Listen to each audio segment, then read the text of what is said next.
Warning. The following content may contain elements that are not suitable for some audiences. Viewer discretion is advised. Good morning, afternoon, evening, good whatever you are. Welcome. This is awesome. Today's an awesome day. I am on pain pills, so I'm functioning slow and happy. Uh, that's basically what we are. I'm happy. I'm very, very happy. But thanks for joining me today. Like I said on LinkedIn, I've been looking forward to this conversation for a long time. Two of the smartest people I ever met in my life. Two of the people that I most admire because of their careers and trajectories of the work they do. And two good friends of mine that agreed to have a conversation about a topic that I know absolutely nothing about, although I would make it up if I have to, as always, are going to be doing this show. Before we get anywhere, freaking lost the list of all the upcoming shows, but if you give me a second, I'll find it. I'm very prepared, as you can see. Those paint pills work really nice. So, upcoming shows. Next week, Estesa Cohen, who's a former colleague at Gardner, and if Brent was here, he would say you can drink every time I mention I was a Gardner, so you can drink. We're going to be talking about ditching transformations for small innovations, which I am really looking forward to because, as much as we actually talk about transformations, I really don't care for them. But second one, 2 weeks from now, on the 12th of March, Liz Miller, the amazing, the wonderful co-host Liz Miller, will join us to talk about the outlook for 2024, the enterprise. After that, I have a few more things I'm trying to put together. Not there yet. I'm slow. I'm happy. But it's not about me. This is about my guests. And I'm going to bring them, one by one online. First, here is my co-host, the amazing, the wonderful, the inimitable Dr. Lauren Vargas. And second, we have the amazing, the wonderful, the inimitable as well, which means two inimitable people, Tricia Wang, who's here today. Thank you very much both for being here. As always, when two smart people show up, I don't want to just look stupid. So I am going to fade into the background very soon, and I'm going to get Lauren to get the show started in 3, 2, 1. Well, I wish I was as happy as Esteban is right now. It's the end of my day. It's the start of yours, right, Tricia? Like, it's not too far into the day. Yeah. Here on California time, where everyone's supposed to be happy, regardless of how much painkillers you're on. Right. I missed that memo when I moved to the EEO for sure. So it's just us today. I wish, we've been planning this chat for some time, and I'm really happy to be chatting with you today. You are a researcher that I admire. I had the chance to work with you last year, and it was seeing a true professional in action. It was absolutely wonderful to work with you in the very brief amount of time. But since we last worked together, you've been working on a different project, and maybe you could introduce yourself and share a bit more about what you've been up to. Yeah, it is pretty awkward, or not awkward. It's really weird to see each other in person, even though we've never met before, but we got to work with each other. And I remember when Esteban was like, there's someone brilliant in my life you need to meet. And I was like, okay, whatever you say, Esteban, because he rarely ever gives anybody a compliment. So you have to it's a really big deal when he says someone else is brilliant. But well, since we've worked together, the project we worked on was really part of, my 10-year consulting firm called Set and Compass. And really that was most of my life was spent helping organizations really figuring out digital transformation for them, but doing it from a human perspective. So a lot of digital transformations are very functional and very transactional and trying to, get you to do digital stuff. And our whole approach was no, you have to be digital. So that means you have to rework everything. And so we spent a good decade doing that with figuring out, how do you successfully do this with companies of all sizes? And then at the same time, I was always trying to write a book about what I was doing and seeing. And I realized that I couldn't succeed. I could not be one of those people who could work and write at the same time because my clients always took I always privileged my clients. They always were the priority for me. So at the end of the day, if I had 2 hours left, I would always, work on preparing my client documents the next day versus working on my own book. So I talked with my co-founders and I was like, I think we're at the point where if I don't stop working for other people and working on projects, which I love working on big transformations, multi-year projects. I was just like, I'm never going to get this book out. And this actually, my message is really, I think, more important in this moment than it was even in the past, which is that my message has always been that in order for organizations to thrive in a data-rich world, you have to really figure out the right balance for how do you use technology and what kind of skills you're working, for your workers to bring in. And if that balance is completely off, or if you have this belief that data is going to solve it all, or blockchain is going to solve it all, or now it's like AI is going to solve it all, that means all the belief in the technology, and it's imbalanced, because then you're not actually working to figure out, well, what's the role of the humans, right? How do we be intentional about this?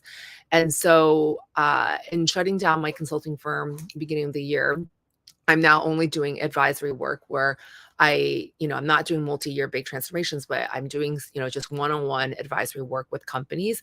But 90% of my time is really taking those stories that I do for my advisory work with understanding how are companies, implementing AI, what kind of questions are companies asking me to do? And then how do I take those lessons and put them into my book? And my book is, just to be clear, it is not targeted at a business audience. It is a book that is for everyone that I think CEOs and leaders will enjoy. But also it is for anybody who is like, what is AI and how am I supposed to show up? How do I show up in this new world?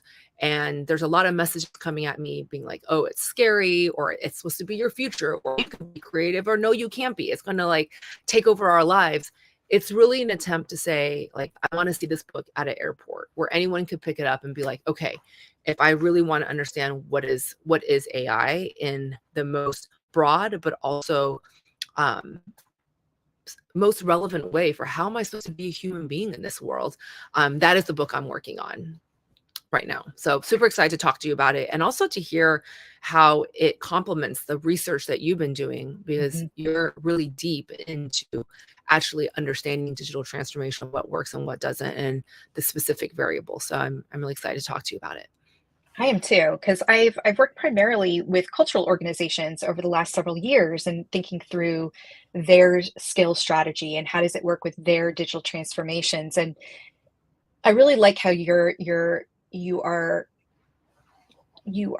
in making sure that this book is inclusive for everybody, that it's not just for a specific group or HR or something like that. But Yeah. I think my biggest question, like before we even kind of get into some of your key takeaways, is how do you write a book like that doesn't get dated right out of the gate? Are there some like foundational takeaways that it doesn't matter when this book is published that would be the same today as they were yesterday, as they will be a year from now? Yeah, that is why my book is for everyone. It is not for HR. It is not for a specific industry. It's not like, how are you going to super boost your organization to be 10 times more productive and like increase your bottom line and like make sure you get your ROI on your digital investments. It's like that I do. I mean, I'm not mocking that in that those are real questions I answer. I can do that day to day. I can sit down with any chief data, digital tech, like board, and like I will talk to them about how do you make sure your investments, you get the ROI out of your investments. But that's not the book I'm interested in writing, because I do think things are changing so quickly. And I think the role of books change, make sure I can do some kind of like business book, but that's just not who I am. It doesn't interest me. What's going to keep my brain engaged is to write a book that's a bit more timeless.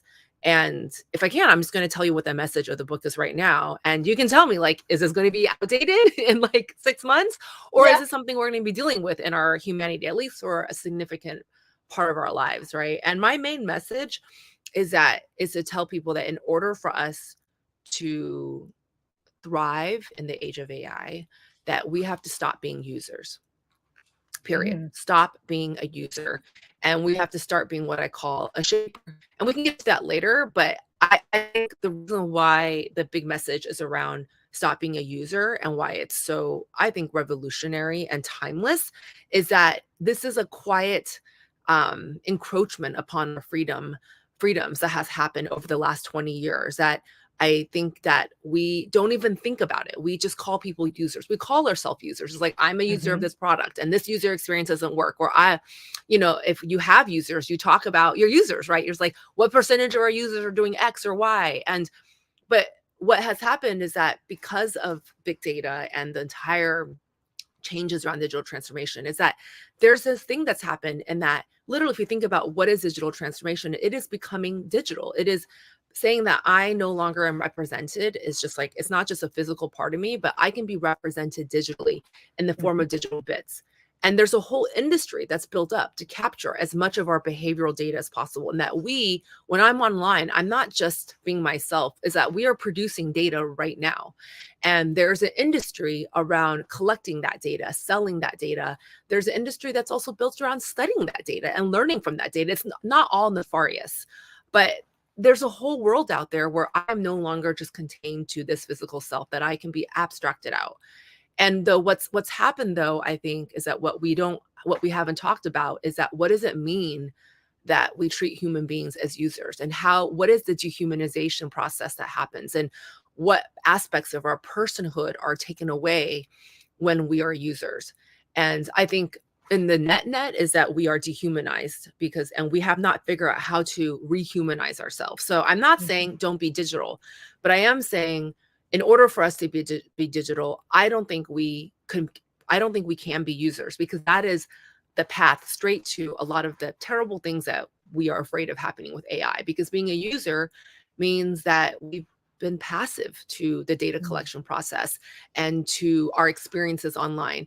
To being a user, you expect products that work out of the gate. You expect product updates. You expect a company to fix stuff. You report problems and you wait for your problem to be addressed and voted up, and you hope 10 other million users have had the same issue. You're living a very passive lifestyle as a user. And so my book it's really a call to action and a manifesto for saying, in the age of AI, how do we stop being users, and how do we start being what I call a shaper, which encompasses a whole new kind of skill set that brings us much closer to what we are, which is humans. But how do we rehumanize ourselves in that process of recognizing that we're users, and then elevating this aspect of us that are shapers? Excellent. So talk us through how we become shapers, how we make that transition from a user to a shaper. Does it begin with a mindset, or does it actually begin with a skill set, or both in parallel? Well, great question. I guess we're going to dive into right now, which is that being a shaper is a mindset and a practice. So it's both. And, in this kind of circular tautological kind of way, it's like your mindset changes your skill set and your skills change your mindset. So it's this kind of, and what my book is an attempt to is to explain that there is a mindset that you can embrace. And I hope all the leaders, exec C-suite people reading this book will be like, oh, then there are skills that I can put into place. But first, it does start with a mindset shift. It starts with recognizing that we have been passive in our approach to technology. And the mindset of a shaper is the opposite of a user. A shaper is someone who understands how to partner with AI without losing their humanity. They know how to collaborate with it. They know how to be creative with it. They even know how to be subversive with it. They know how to mold it and sculpt it. Literally the word of a shaper, like someone who is shape shifting. You are willing to be shape shifted, but you're shaping this thing also. And so that way, it's really, you're getting the best of human and machine intelligence, and you're amplifying each other's strengths.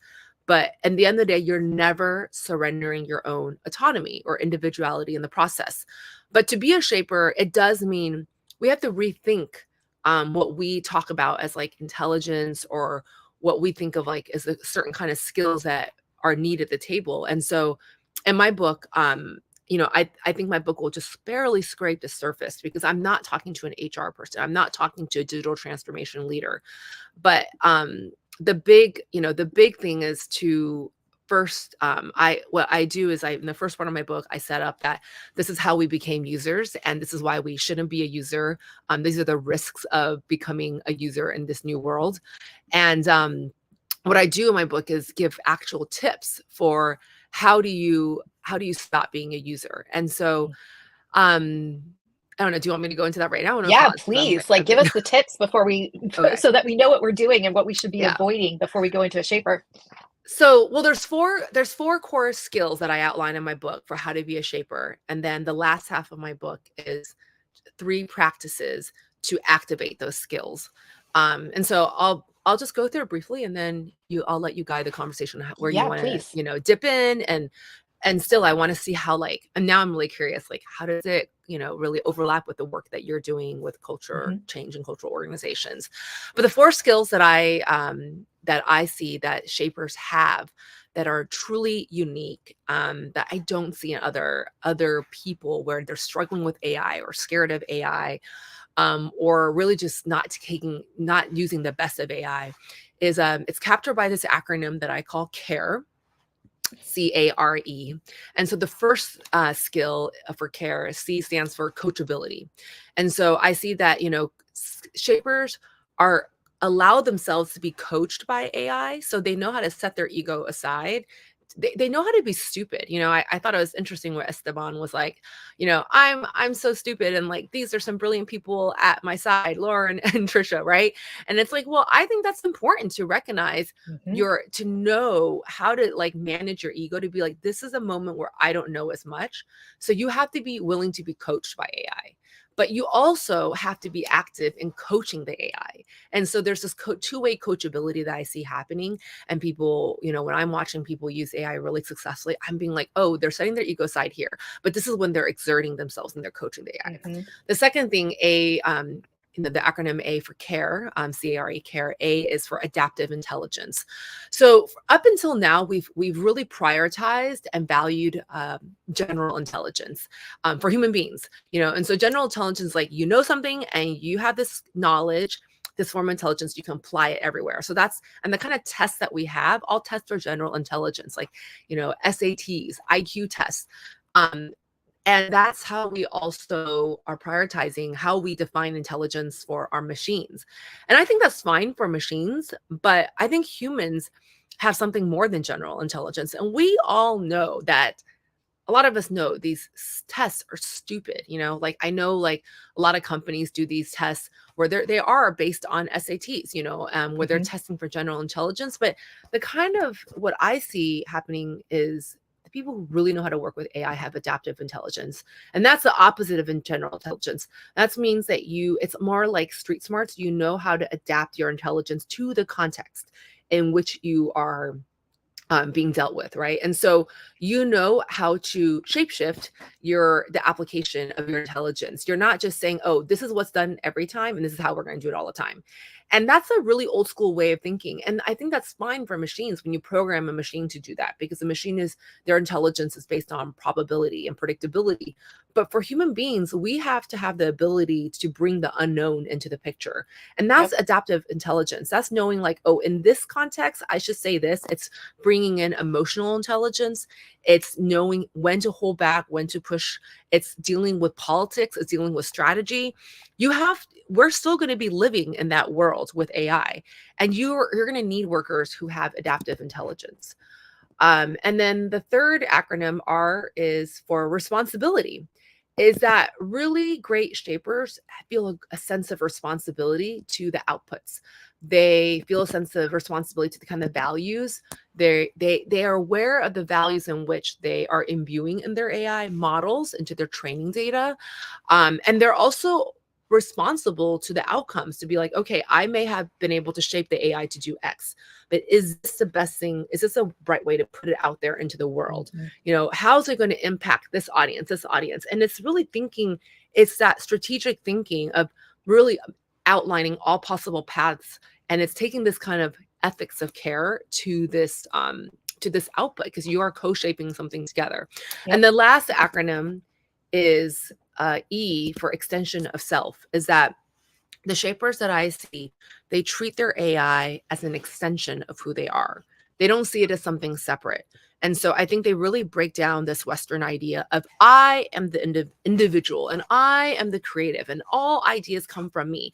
You see this in Silicon Valley all the time. It's like the worship of the hero, of the genius who worked, toiled away in their garage, who learned coding on their own, didn't go to school, and like out of nowhere, they just were able to like have networks to get all this funding, and they were able to raise Series A, B, C, like, and now they're like these titans, you know, and like there's such a story we tell of the genius of the individual creative. Oh, and you see that in the arts also, right? It's like this individual creative who painted this image. The hero. The hero. And so people who use AI, who are shapers, they treat the AI as an extension of themselves, and they get rid of that AI versus human binary. And they're able to do all of that together, along with all these other skills. So I'm going to stop there. I'm not going to go into the 3 practices that activate the care skill sets. So, I'll let you. I'm like been talking for a while, so let's like I'm going to let you bounce it back to you, and then we can get into those practices if that's well. Just for everybody listening or that will listen, we haven't talked about this before, so. You know what? I use the exact same acronym. So the exact same acronym came out of my digital. No, Shut up. No. So it's part of a long, because I'm a military brat. You know, started my career with the DoD, so I'm a fan of a good acronym. And it ended up. So I did 3 postdocs, which looked at digital skills in cultural organizations, transatlantic studies with US, UK, and Canada, and it started out with taking a CALM approach. So CALM was the acronym. But then as I got further into the digital skills development, it actually turned into take care to be calm. So I had my own CARE acronym that came out of it. And very similar to you, it was really about, you know, how do we go beyond the individual? And one of the things that was interesting about the study that I was working on is when we started the study, it was, I guess, the tagline or the pitch, or I guess, you know, how we were explaining it to folks was how to build digitally confident individuals and organizations. And the confidence piece, like, always got me, like, it never felt right to me. And the further we went into the research, and with my colleague, Dr. Sophie Frost, we started to really kind of zoom in or hone in on more, it takes more courage than confidence. And we were working towards, like, how do we build or set the space for more courage in adapting our skill sets? And so care was part of that kind of frame for us to look at digital skill development. So thinking about communication, thinking about adaptability, thinking about what resilience means in an environment where digital skills are very much the individual burden, right? If I want to develop my skills, what we found is, you know, the organizations weren't necessarily putting the funds, you know, towards, you know, everybody, you know, being well informed, well educated, well, you know, prepared, but, you know, seeing what's coming next. And they were, you know, focusing on the top 1% to 3%. And so it was about, well, how do you continue to learn and, you know, get slapped down, build yourself up, and continue the courage for skills development, while also having an understanding of the empathy that is required to work and communicate with one another in partnership with the technology. So I find it really fascinating that you kind of zoomed in on care as well. That's fascinating. That's, well, as Esteban says, where he found our 2 brains to be very similar, so we should not actually see it as that surprising, right? So I do love that. That's like really cool. That's very cool. So with this CARE acronym, does it play into the title of the book at all, or is it? Well, do you have a title of the book yet? I don't have it. Right now, the title of, you know, the book is a book proposal right now. So right now it's just being tentatively called Shapers, a blueprint for thriving in the age of AI. Who knows what it will be once it actually goes on the market. You know, this is a book proposal right now, and I'm now doing the book research for this. So if there's anyone out there listening who, you know, wants to talk to me about how they're using AI or their fears around AI, this is a rare moment in my career where I'm like, I am all ears. I want to talk to anyone and everyone. So please reach out to me on LinkedIn. I'm sure Esteban and Lauren will put everything in so you can reach out. But I want to talk to anyone. I'm really researching companies on like, I want to see that transition of like, even before you're, introducing AI, or even if you already have, like, what are those thorny questions you're trying to figure out? So I'm trying to document all those stories. But I'm not looking just at organizations. I'm looking at artists. This is a book about, this is a book. It's a book at a big picture where it's going to be like a smart self-help book. It's not targeted at like, how do you implement these skills in your organization? That will be what I'll reopen up my consulting firm after I publish the book. And that's when I can talk to leaders about that kind of stuff, which is like the level down of like the actual implementation. But this book is just to introduce the idea and the concepts, to say that like, to introduce like how fucked we've been by accepting this kind of user identity, and that we do have the power to shed this identity, to walk away from what I call the culture of the user. I'm not saying you have to, you're going to get rid of it. We live in it, but we're going to have to actively resist it. And interestingly enough, we're going to use AI to find ways to resist the culture of the user. And while we cannot fully get out of it, because we do live in this culture, I do think we can get out of what I call the user trap. It's this vicious cycle where, we are passive to the very tools that we use. And in an interesting way with AI, I think as models become smaller and more, I would think like as training data sets become smaller, as chips become more affordable, and AI becomes more personalized, and that we can do things on device and not necessarily always have to be in cloud, we're going to see a different relationship with AI, where we're going to have more control and be able to influence and be more in contact with the training data. But right now we don't see that, but I don't think the technology has caught up to that world yet. Yeah.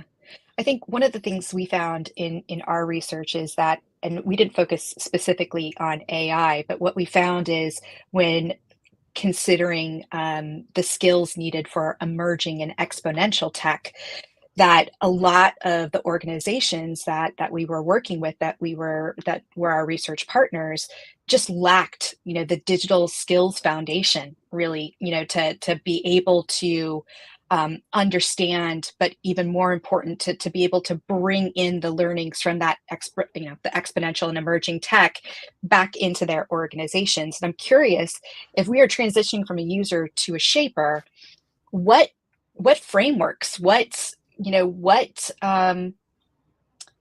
we need to let go of? But what digital literacy do we need to, build upon, or to have in place for us to really, be able to take that active role of a shaper? Yeah, I'm curious what you're seeing, but I have a lot of leaders coming to me and asking very quietly and privately to be like, is it too late for us? Like they're a little Yeah, bit same. like, did we miss the boat on like, are we screwed for how we implement AI because we're not honestly as digitally savvy as we want to be? And I always tell them, I think that you can leapfrog a lot of that stuff. Like, if anything, I see a lot of organizations losing time on spinning their wheels on trying to be digital. And what they did was they invested all this money in big data systems, right? But their mindset was very much thinking that analytics and big data would save the day. And they created this culture that I call the quantification bias, where they privilege numbers over everything. And so it's not like they're creating amazing user experiences. I think that like these companies could have been doing way better, but they invested so much money in building and like creating these data capture processes, which I think need to be done. I'm not saying don't create your data warehouses and lakes, but they never did that missing step, which is what I talked to Esteban, and I think you a lot about, which is data literacy. And so I think we have to get back to that still. And I think in order to use AI well, shapers need to understand data literacy still. You need to understand at like fundamentally just how statistics, and you don't have to do statistics, but you have to actually just understand how stats work and predictability and probability. And then you have to understand what happens when you, as leaders, you have to understand, why did you build this how do you participate in the culture of the quantification bias, where you have privileged numbers above all else, and you have to do that hard look within the organization and be like, how does this show up? How do we make decisions that constantly are based on numbers and without that balanced input of things that have not been quantified? And do we make room for the unknowable? And I think if you're not aware of how the quantification bias affects your organization, your privileging of numbers, you're extra fucked in the age of AI, because AI already with big data, you're going to it seems like, oh, this can be a system to replace actual understanding. These numbers coming to us are so real, because it's like 80% of users did X or whatever. And you're like, oh, cool. And we're going to make decisions based off this without asking why.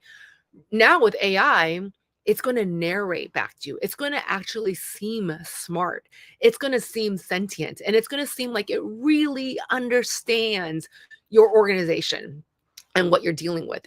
You can tell it to, report back to you numbers and then give you extra commentary. And there's going to be so much, because you're going to feed all your company's data into creating your own LLMs, right? Internal LLMs. And it's going to really look like the AI system, that the output is legit. And if you don't know how to balance that with actual human input of people who are domain experts, who've been at your company or who've been at multiple companies and who know how this is going to play out, you're extra at risk for making a decision that could derail your company or take it down the wrong path. I think you're actually more debilitated. So I think data literacy is more important than ever for leaders and for employees. Like, everyone needs to do a data literacy 101 on how these systems work. So I'm curious if you're seeing that. Oh, very much so. So that's what I wrote my thesis on, actually, was data literacy as a proxy of digital maturity. And amazing. And I see it again and again, that if it's true. It's not just about the numbers. It's how you're using the numbers. It's how you're interpreting. It's how you're answering, asking why. It's, really understanding the human component, right, of what you're doing and why you're doing it, and how are you collecting and using the information, in the most appropriate, fit for purpose way. And so I'm curious. Maybe this question you can answer from kind of two lenses, because I'm thinking about my role as a researcher and as a consultant. I'm now kind of on the outside, rather, versus, up until 2018, I was inside these organizations with these digital, transformation projects. And I think we'll talk about individual responsibility in just a minute, but if our leaders, are listening to this, how do you create space for shapers in your organization? How do you encourage the shapers in your organization? So are there practices? Are there things that we need to be thinking about? Alan Berkson, came with that question. So I'm curious, just from a leader's perspective, and then we'll go into an individual's perspective. Well, I think my advice for leaders and individuals is going to be very similar, because I think leaders need to reflect what they want their employees in their teams to be doing. And if you're not doing it, then what are you doing? And so I think, in my world, it's like, if you want to make space for the care, for your employees and your worker teams to be shapers, then it starts with you.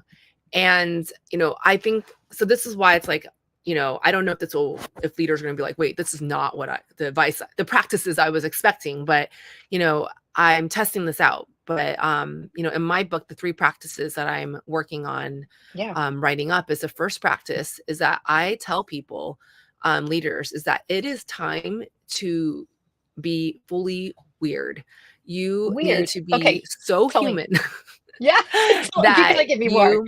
You need to bring you need to bring your weirdness, because AI has a homogenation effect, right? Yeah. It tends to, you get a large data set, and the responses it gives you is based on probability. But in order for you to be a good coach, in order for you to have adaptive intelligence and to activate the care skill set, you have to really lean into who you are. And who each of us are is very different from each other because of all of our life experiences. I think so much of our work environments have up until now, have been told to suppress ourselves. And it's like we bring a worker hat on and then we go back and then we're like, okay, who are we? And then we get like all these identity crises because of our, we're like, oh my God, I'm one person at work and I'm another person at whatever in this situation. And I'm like, I think it's time to decide how much, and I'm not saying be your full self at work because it's not safe. We have to admit, it is not safe to be your full self at work, period, right? And especially if you're a person of color, if you're a female, if you're heteronormatively, beautiful, whatever it is, like there's a lot to manage, right? Yeah. But it is time to figure out how do we allow people to be a bit of their weirdness, which is to be themselves, because that's what we need to get people to see the AI responses and to coach it in different ways, because you're going to get amazing responses, but then you're going to need people to be like, but how do we poke at it? How do we get it to do more?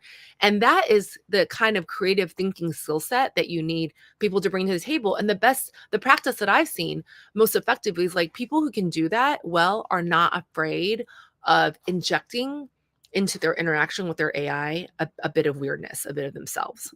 Yeah. And so I have a lot of stories around, people, I'm watching people like how to, bring a little bit of themselves to coaching their AI. The second practice that I think is incredibly important, that I think is honestly timeless. Again, it's like this book is not just for leaders, but I think it applies to them, is that it is time for us to go deep on firsthand experiences. You want to move from being domain experts to actually having domain understanding. And I say this because, I think like so much of what AI is going to do is it's going to be able to take what you do, any repetitive task that we have documented digitally, and it's going to be able to take that and it's going to be able to create a model based off of it. So I've been studying this one carpentry business. It's a small business. They probably pull in about 10 million a year. But I'm interested in studying this business because we have a lot of businesses that are Fortune 500 companies that work in the physical world, of real estate, construction, agriculture, farming, food. But what I was interested in studying the small business is that they have years of information, of digitized information around drafting, because now drafting, a lot of that is digitized. And what this person wanted to do, the owner of the company, was build a custom AI that would take all the drafting, all the information, all the, when you drafting is like taking some kind of design and putting it into a 3D design of measurements and putting it into 2D with like exact things. And he was like, well, we have all this data. We know how to build cabinets, and let's just like, build an AI around that. I'm like, great. I'm like, what do you think is going to happen to your employees? So what happens to the builders of these cabinets, and what happens to your drafts person? Right. And his whole theory, he was like, I think my carpenters the ones that will succeed are the ones who really know how to build, because the AI is going to recommend whatever kind of output for their measurements. He's like, but only the ones with true understanding, firsthand experiences on building those cabinets are going to know what's going to actually work in reality once we install those cabinets in the home. And he's like, so many of my workers now are only trained in digital space to be draftspeople, right? And they know how to work all these digital tools, but they don't actually have real building experiences. And he's like, it's going to be harder to find builders who have real firsthand experiences, and it's going to be harder to find people who actually have real understanding. And I think that applies to organizations. Every organization, if you have a end user and customer and client, you have to really know what their experience is in implementing your software, especially for enterprise software. I think this is the main audience is like B2B, right? Yeah. And it's not digital. You think your business is digital. Your business is actually quite physical and human, because there are people who have to implement it and work and make decisions based off your software. And if you only have people who understand your software at an abstract level and not really understand the pains, the trials and tribulations, the heartaches of what it means for your clients to have to integrate your software and what it does to their teams, the decisions that HR people have to make, the new kind of configurations to really make that software work, then like you're not really understanding how to make your software better and how to sell more and how to improve it. So I think having people with real like on the ground experience is going to matter even more, who know how to talk to customers, who know how to, embed them, who actually understand how organizations work, not in the abstract, but and we are embodied people. And so I think this is why embodied knowledge is going to become even more important. Mm-hmm. Real, true embodied experiences. It's rare, and it's going to become harder to find. But those are the people who are going to really excel at shaping AI, because they're going to be like, oh, yeah, I know exactly how this is going to work. I've seen this happen here and there, or I know what questions to ask. I know how this is going to impact this team, and we're going to help our clients be ahead of it. And the third practice is really that you have to hold multiple perspectives. Is that AI has a tendency to polarize. We see that with Facebook.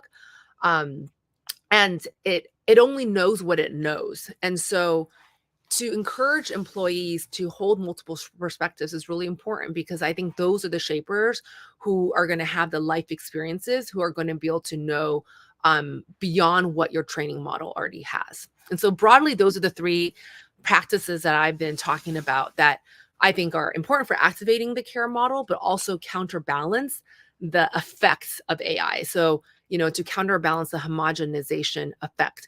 And the second effect is it counters the removal from the actual experience. So we have to counter that. And the third is that you have to counter the polarization effect of AI, of these models. And it's not like these things are bad. It's just, this is part and parcel to the way AI models work for right now. Until we figure out another way, until we design our algorithms differently, these are the effects that we have to figure out how to counter. And they also activate the care skill set.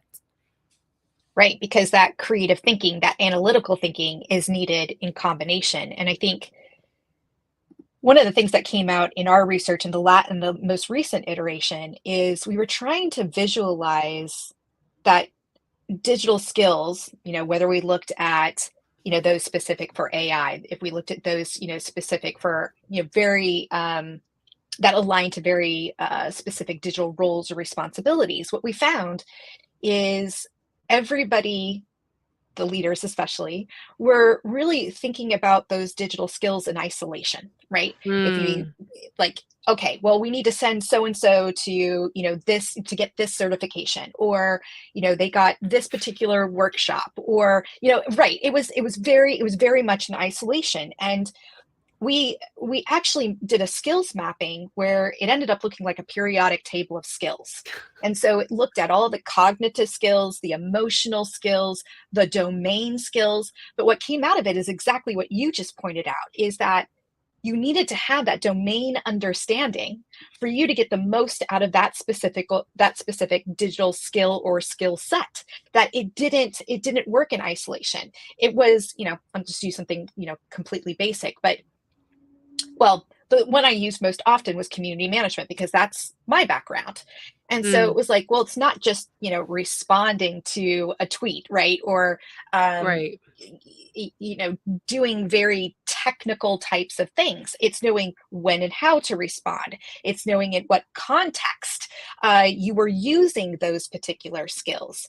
And so rather than having like this laundry list of, this is what this role needs to encompass, what we said is think about more of your outcomes. And then what are those combination of skills and context and domain understanding that you need in order, to be able to fulfill that particular responsibility or that outcome, rather than thinking, digital skills belong specifically with digital roles or people with, very specific responsibilities, but they belong to everyone. So I really like these different practices that you've outlined here, especially the being weird one. I'm trying to think, like, can you share maybe a story of how we can be more weird? So, I think I get the other two. I'm all with multiple perspectives. I've got that domain understanding, awareness, but what does weird look like? What does weird mean? I think what I see as being weird is that being more of yourself. And yeah. Again, I don't think it's safe to always be your full self, but right. What happens is that I think I truly believe that we all are unique, and you can put everyone, you see this with twins, right? They're raised similarly and they grow up different. They have totally different personalities. And so all of us, like, life is one big petri dish, we're one big experiment. But then what's happened within, with institutions is that, whether it's a workplace or government, you put people into a space and you tell them you're supposed to be this role, and they think they can only do that. But so much of this repetitive stuff that we've had humans do is going to be done by AI. It can be captured. And so what else is there left of us? Right? It's like, what's left of us, what our contribution will be is ourself. And so in order for the care skill set of extension of self to be activated, is that you have to know who you are. This is a time where, why is one artist able to coach an AI so well? Why are they able to produce absolutely insane stuff with it, right? Or if you're seeing, a photographer, it's like some people say, well, do people actually need to learn photography anymore? Because so much of AI innovation around visual AI is that you can now reproduce any kind of setting, right? And now it's getting, especially in product. I was just at a conference and I saw that, there's an AI new software for product placement, where you can take one product and then you can give it 10 million different settings, right? And you just have to describe the setting. So it pretty much takes a job out of any kind of product photographer. And I remember people were talking about, well, do we even need to learn photography anymore? And I was like, you absolutely still need to learn the fundamentals of photography, and you have to know how to do photo shoots, because you still need someone to coach the AI on acceptable, high quality outputs, right? It's not going to be perfect, and you need a photographer to spot that. But then if you want to really push it and be like, well, how do we imagine completely new things? How do we come up with these prompts that are to make sure that if everyone has the same software, if company A and B and C, we all have this already, what's going to differentiate us? Well, it's going to be that group of humans who can actually coach the machine to do something so different that company A didn't think of. And you're going to need employees who can do that on a level every single day and every single hour. Is that in order for that for that coaching to come out that someone else hasn't thought of, is that you need to have people who are able to think in new ways. And the people who are going to do that best are the ones who are very comfortable with their weirdness, and when I say weirdness, I use that as a shorthand for like people who are extra themselves, who are, who can bring that kind of unknown thinking, who are creative, who have this vision. That's something that the machine doesn't already have. And so that weirdness is going to be our differentiator.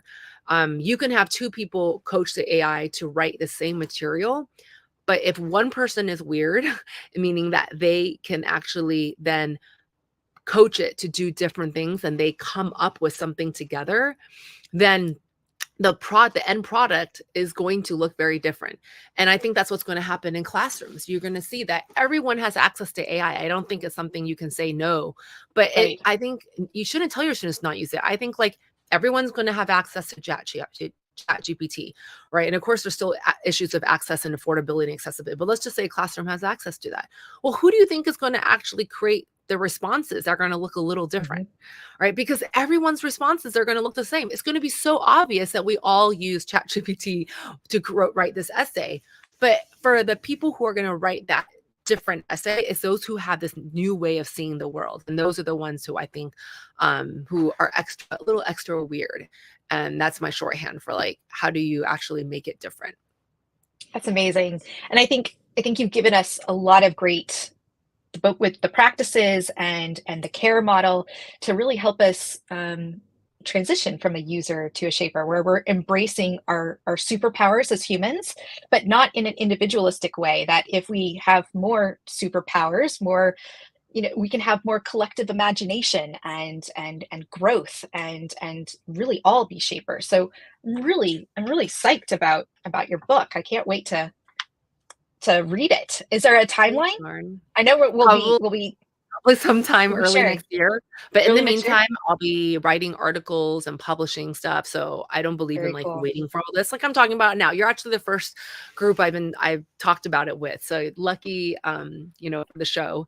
But I'll be doing more of this, and I'm willing to talk to anyone about this right now, and finding ways to get the word out there, because I don't want to wait for the book. And so I'm really all ears. So please, like, reach out if you have any interest in this topic, or like you're seeing the tensions around like users to shapers, would love to talk to you. Amazing. And just as we kind of wrap up, I'm always curious to ask this when I'm interviewing or having a conversation with folks, is what signals of change and hope are you tracking right now as you start to flesh out the care model and the shaper practices? Are there really kind of interesting stories or different trends that you're looking at, that you're following that trajectory of change? Yeah, so I think you asked what are my sources of hopes in Yeah. researching this field, especially when it's like so doomy and gloomy Right. about like AI taking over. My there's two things that I have hope for. One is technological, is that I'm very excited for personalized AI. I'm excited for the cost of chips to go down. I'm excited for on-device AI, because that's when I think we can get into personalized models, and people are going to really see this E for the care for extension of self, in the care acronym, Right. is that then that's when it's like, I'm really going to be able to see how I can create an AI model of myself and have my AI work for me and represent me. So I think like that's my hope around like right now we only know all of our fears around AI are around big LLMs, and these are LLMs that are out of our control, right? They're gathered based on like all the data that's been scraped illegally, whatever, in shady ways. And the kind of the guardrails on the AI, we depend on other people companies to do it. But then so that's one. I think like personalized AI, combination, like when the technology gets there, I'm so excited for that. So the other shift that's it's cultural, the source of hope, is that I am talking to a lot of artists. I love seeing how artists are working with AI models and like really being subversive with it and doing interesting things with it. I think whenever you want to see hope, you look to artists to see how they're processing things. And artists are not like, oh, this is hunky dory, I'm going to use AI and it's great. No, it's like artists are like, it can be fucked up, this AI model, but how do I play with it? How do I reshape it and transform it to make a social commentary? And so I love seeing artists work with AI, because you see that whole entire gamut, like the spectrum of artists who are welcoming it, artists who are like, this is screwed up, but I'm going to like do something new with it, And so there's one story of this artist who, this group of artists who planted faulty images, who were trying to mess with this one model of the images to make a commentary, to be like, these images were gathered in shady ways without the permission of people. And so I love that story of like, here's a set of artists where they're implanting, images to mess with the AI model. And I absolutely love that. That's something I've always done. If you look at my LinkedIn, if you just scroll down, half the jobs you'll see are fantastical. It's like, I was the head of a penguin company. I was, I'm the chief officer of Time, and I reduced people's workload by 30%. It's like, I have some fantastical job descriptions that I put in are fake. And it's because I'm messing with the machine, because I'm like, why should I conform to the machine of LinkedIn the way the machine wants to see me? I want to mess with it. And so I'm really excited to always look at how people are messing with technology, because then they're pushing the boundaries for how it can be received, and they're showing how we can have a relationship that's not just passive. So I would say artists are a source of hope. Definitely, I concur. And there's Esteban, our source of hope. Hello, Esteban, the third thing. Oh, I've never been called a source of hope. Thank you so much. That's when I'm going to put that in my LinkedIn bio, source of hope for the humanity. Maybe you're a source of hope when you're on drugs, pain meds. Oh, I'm so happy right now, dude. I am so happy. But this was a fantastic conversation. But you both know that, and like I said, you're two very smart people. But if I were to dumb this down for people like me to understand a little bit better, right? I mean, are you saying that people will need to transition to a different model to be able to continue to control computers? Or are you saying that they will transition to a different model of humanity so they can actually interact better with computers? Or are you saying neither one of those? I I love that, Esteban. This is why I love talking to you, is you're able to take a bunch of mumble jumble stuff and then figure out the essence. I would say it's the latter, is that we have to see ourselves in an entirely new way. And we've strayed far from who we are. And I actually think that we've been straying for the last 200 years. The fact that like we see ourselves not as human, we see ourselves as users. But that started back in the Industrial Revolution, when we saw ourselves as workers, and then consumers, and then citizens of nation states. These are all things where we're serving a larger institution and where our value is defined based on what we offer the machine. If I'm a worker, I offer value in increasing my workplace's ROI and their stock value, whatever it is. If I'm a citizen, it's how much I serve my nation.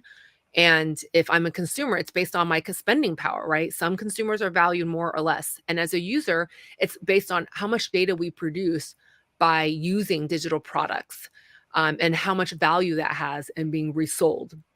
And I think that we have to start to see that from a distance and being like, that didn't really work well. That has not worked well. We've known it hasn't worked well, because that has been the source of depression, so much of identity crises. And perhaps if AI is going to do more of what we do as what has been valued traditionally as workers, even as citizens, imagine we can have robots fighting wars for us now. And perhaps we need to rethink what it means to be a human being. And I'm saying we have to go back to identifying our values as being a human being of shapers. And that gets us back to the personhood, our personhood, which is much more closer to where we should be, and I think brings us harmony and peace. So maybe we can stop fighting wars altogether, but that's a whole different show. But hey, Lauren, you live in a different society than we do here, which it matters a lot. You do. I mean, you live here. You're the original quintessential knowledge worker in life. I mean, you spend your whole life, basically doing what Tricia says. I mean, shifting as you went along, knowledge models and becoming useful in different areas. What do you think of this whole thing? I mean, where do you think that we're going? You have like 2-3 minutes to answer this. Where do you think we're going with all this shit? Pardon my language. We do have a disclaimer, so you can say whatever you want. If you want the unbeat version of the show, it doesn't fucking exist. So, Well, I don't think the sky is falling. I mean, I don't want to give in to the dark side of everything that's happening right now. That's a stupid assumption. So, I mean, the sky will never fall is my assumption here in life. But so if the sky's not falling, then what? I mean, I think that Tricia is in the right track. But what's your perspective with a different background? I mean, do you think we are looking at how to work better with computers as humans, or what are we talking about? I think that's definitely the trajectory, but I think to get there, and I think Tricia kind of hit on it a bit in the beginning, is we have to break ties with our individualism, and stop thinking that we have all of the answers, or that it's an easy win if something technology is just serving things to us. I think we do have to become more grounded in who we are, the values, reclaiming those, living into those values in every single thing we do, digital or otherwise. But that means putting our egos aside. It means putting the individual aside and thinking more about this as a collective journey rather than an individual journey. Until we get to that point, I don't think we're going to see massive strides in that kind of human partner or human tech partnership. So I hold out hope that we can do that. Do you say collective as an aggregation of humans, or do you say collective as some different form of the word? I'm thinking collective as we are recognizing both our strengths and our weaknesses, and we are able to work together, not towards a common purpose, but more of helping us all move forward. We might have a different purpose, we might have different paths, but we're all moving forward, together. I think if you read like Power and Progress, I think you see this human conflict with technology over 2,000 years, where it's coming to grasp with what does it mean to be a human in every era. So Tricia, Tricia, the last 30 seconds are yours before I wrap up. But so, do you see collective as a collection of humans, or kind of like Lauren? Yes, Lauren. What am I? Yeah. Dude, I need to stop taking meds. I swear. Do you? Oh, look at the colors, baby. Do you see a collective, as Lauren is saying, like, each human will go forward together, but we have like Alan is saying, collective journey together? Or do you see, like, we need to aggregate into commonality for the human race as one, entity? I think I agree with Lauren. I don't know that or what the second option you said, but I agree. Well, the second one is more of a, like a cyborg entity where we become a unit of humans all together, like they do in all the fucking movies where AI takes over and humans battle the computers. Oh God, I hope not. It's never going to happen, but that's not the point. The point is, like, it's to have a discussion about it. It's the interesting part. So I don't think we'll ever become a single entity. Do you, Tricia? What? A single entity? Yeah, like all humans are the same. No, I mean, that's like we are. That would mean that we're not human. Yeah, I probably need to stop taking so many drugs. I don't think that what I said made sense, but hey, let's go with it anyways. Anyways, it's been wonderful to have you both here. It was a great talk. I really appreciate you both being here. Lauren, Tricia, you still remain two of the smartest people I know, and that was confirmed today. There's no way I could have had that conversation with either one of you independently or together. So thank you so much. Much appreciated you being here. We are going to wrap up this week, and then we'll see you next week with whatever I said at the beginning that I lost again. Stessa's going to be here to talk about something that you guys discussed briefly, which is there's no more transformations. There's a small innovations going forward. So, awesome. Thank you very much. And we'll see everybody who comes next week. And that's a wrap.